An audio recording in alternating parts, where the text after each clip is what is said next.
just over an hour to go until Finance Minister Tito Mboweni is set to deliver the budget speech for 2020. We've been finding out from our teams all across South Africa what South Africans are expecting from the budget this afternoon. We're now going to cross to our reporter, Lerato Fekisi, who is standing by for us in Port Elizabeth. Very good afternoon, Lerato. What are people where you are expecting from the budget speech come 2 o'clock?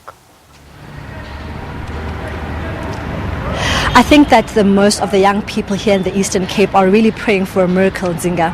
Our youth unemployment rate currently sits at 47.1, really alarming and the highest in the province. So young people here, whether they are studying, have a qualification or not, are really hoping that somehow, some way, the Minister of Finance can promise them that post their graduation, post their studies, they will get a job. I'm joined by Sonia this afternoon. Sonia, you were speaking earlier on that you're a first year, obviously excited to be studying, but you oftentimes get concerned when you look at the stats about youth unemployment in this province. I'm sorry, my name is Sonia, and I'm very, very disappointed about the high rates of unemployment in South Africa. So I think, since I'm doing this diploma in management, I think the government should increase the rate of employment in South Africa, like creating many jobs for the youth, because we have many graduates out there without jobs.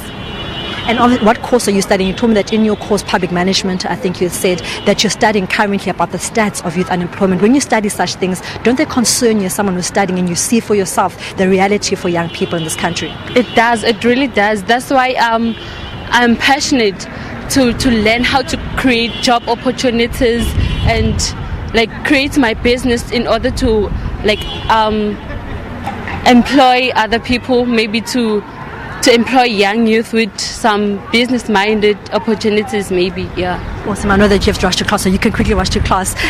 Also have another young person now. Her story is obviously different to Sonia's. Sise kasba sileqala wena uno grade 12, but kunzima kanjani ufumana umsebenzi apha eMpuma Koloni? Hayi kunzima kakhulu. Asifumani umsebenzi ngaphandle kwezi contracts say 2 months, 3 months. Aside simfumana umsebenzi permanent. And then xa uphele contract ngokuphila kanjani mbaselo nomntana funeka ugcine indlu bhalele rent kuba njani ukuphila xa iphele contract? Hayi nangoku si-stress ngobana ndihleli apha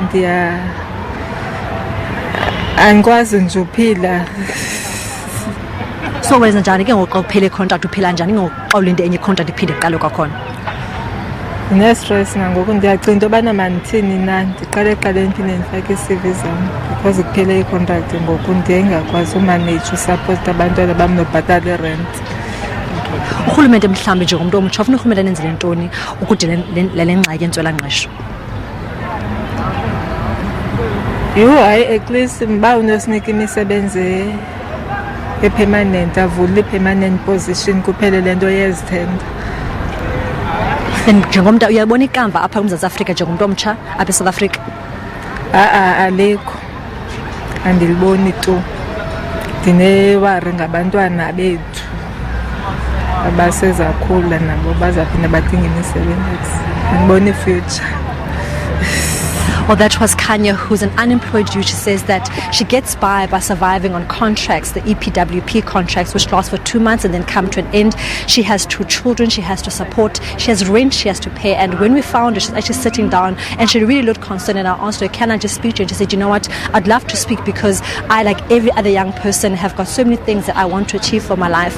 But with youth unemployment so high, there is no future. She then also went to say that even for her own children, she feels that there is no future for her own children, and that she's asking government to do something to create permanent posts for people like her. So Nzenga, we await the minister's speech with the hope that something will be said about the high level of youth unemployment here in the Eastern Cape. But for now, let's go back to you in studio. Lerato Fekisi giving us an up-to-date there from Port Elizabeth.